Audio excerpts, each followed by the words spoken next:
Assalamualaikum warahmatullahi wabarakatuh. Nama saya Farhatun Nafisa, NPM 21901011144. Video saya kali ini yaitu guna untuk memenuhi tugas mata kuliah Statistika Pendidikan, yang mana saya akan menjelaskan ukuran pemusatan data, letak data, dan ukuran pemetaan data. Ukuran pemusatan dan ukuran letak data.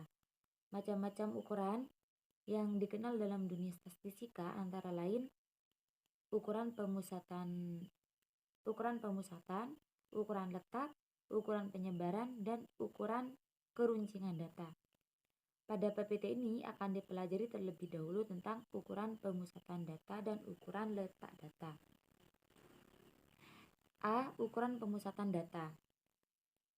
Ukuran pemusatan data adalah ukuran yang banyak dipakai sebagai alat atau parameter untuk digunakan sebagai bahan pegangan dalam menafsirkan suatu gejala yang akan diteliti berdasarkan hasil pengolahan data yang Anda kumpulkan. Ukuran pemusatan data yaitu terdiri dari 5 pemusatan data. Yang pertama terdapat rata-rata hitung, yang kedua rata-rata ukur, yang ketiga rata-rata harmonik, yang keempat modus, dan yang kelima median. Yang pertama adalah rata-rata hitung.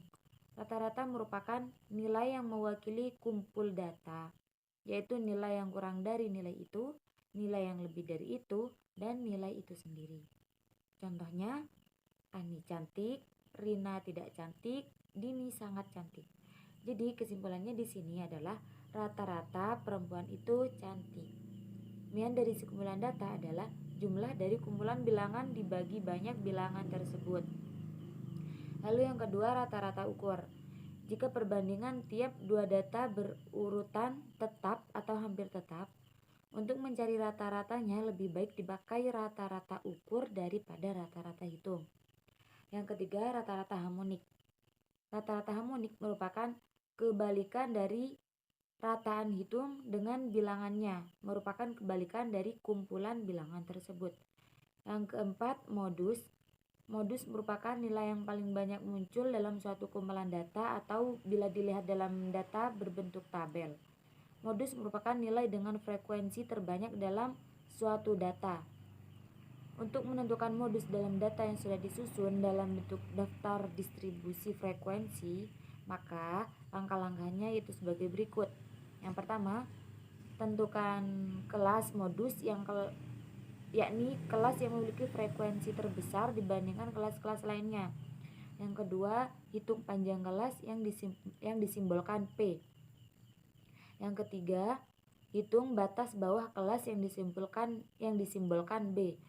Lalu yang keempat, frekuensi kelas modus dikurangi frekuensi kelas dengan titik tengah yang kurang dari atau sebelum titik tengah kelas modus yang disimbolkan D1. Lalu frekuensi kelas modus dikurangi frekuensi kelas dengan titik tengah yang lebih dari atau sesudah titik tengah kelas modus yang disimbolkan D2. Lalu masukkan nilai yang telah dihitung ke dalam rumus. Yang keempat terdapat median. Median adalah nilai tengah dari kumpulan data yang sudah diurutkan berdasarkan bilangan terkecil ke terbesar. Untuk mencari median pada daftar distribusi frekuensi kelompok, maka langkah-langkahnya yaitu sebagai berikut. Yang pertama, temukan letak kelas median dengan cara melihat kelas mana yang mencapai setengah dari jumlah frekuensi. Yang kedua, hitung batas bawah kelas yang disimbolkan B. Lalu, hitung panjang kelas yang disimbolkan P. Kemudian, tambahkan kolom tabel frekuensi kumulatif karena dalam rumus akan ada frekuensi kumulatif sebelum kelas median yang disimbolkan FK. Yang terakhir, perhatikan frekuensi pada kelas median yang disimbolkan FM. Lalu selanjutnya yaitu penjelasan pada ukuran letak data. Ukuran letak data biasanya dinyatakan dalam bentuk fraktil. Fraktil merupakan nilai-nilai yang membagi seperangkat data yang telah terurut menjadi beberapa bagian yang sama. Kuartil jika sekumpulan data dibagi menjadi 4 bagian yang sama banyak. Sesudah disusun menurut urutan nilainya, maka bilangan pembagiannya disebut kuartil. Dalam kuartil dikenal istilah kuartil pertama atau disimbolkan Q1. Kuartil kedua disimbolkan Q2 atau median. Kuartil ketiga Q3. Yang kedua, desil. Desil adalah bilangan pembagi yang membagi kumpulan data yang nilainya telah diurutkan dari bilangan terkecil ke terbesar menjadi 10 bagian. Yang ketiga, presentil. Presentil adalah bilangan pembagi yang membagi kumpulan data yang nilainya telah diurutkan dari bilangan terkecil ke terbesar menjadi 100 bagian. Lalu ada ukuran penyebaran data. Selain ukuran pemutusan dan letak data, juga terdapat ukuran penyebaran data. Ukuran ini berguna untuk menunjukkan seberapa jauhnya suatu data menyebar dari rata-ratanya. Ukuran penyebaran data terdiri dari yang pertama jangkauan data atau range, yang kedua jangkauan antar kuartil, yang ketiga simpangan kuartil, yang keempat simpangan rata-rata, yang kelima simpangan baku atau standar deviasi, yang kelima simpangan baku. A. Jangkauan data atau range. Dengan menggunakan range, maka dapat diketahui gambaran secara kasar tentang variasi suatu distribusi data.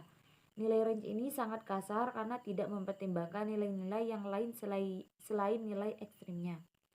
Untuk data kelompok, untuk menghitung jangkauan data yang disajikan dalam daftar distribusi frekuensi kelompok, maka ada dua cara. Yang pertama, menghitung nilai tengah tiap kelas dengan nilai terkecil dan terbesar. Jangkauan datanya adalah selisih antara nilai tengah pada kelas dengan nilai terbesar dan nilai tengah pada kelas dengan nilai terkecil. Lalu kedua, menghitung batas bawah kelas dengan nilai terendah dan batas atas dengan nilai tertinggi kelas pada data tersebut. Jangkauan datanya adalah selisih antara batas bawah kelas dengan nilai terendah dan batas atas dengan nilai tertinggi. Lalu B. Jangkauan antar kuartil dan simpangan kuartil. Jangkauan antar kuartil merupakan selisih antara kuartil atas dan kuartil bawah, sedangkan simpangan kuartil adalah setengah dari jangkauan antar kuartil. Simpangan kuartil merupakan transformasi dari jangkauan kuartil yang digunakan untuk menjelaskan variabilitas karena semi kuartil lebih terfokus pada pertengahan atau 50% dari distribusi, sehingga kondisi kurang dipengaruhi oleh skor yang ekstrim. C. Simpangan rata-rata. Simpangan rata-rata adalah rata-rata hitung nilai absolut simpangan. Untuk menutup kekurangan dari nilai range, maka bisa dihitung nilai simpangan rata-rata.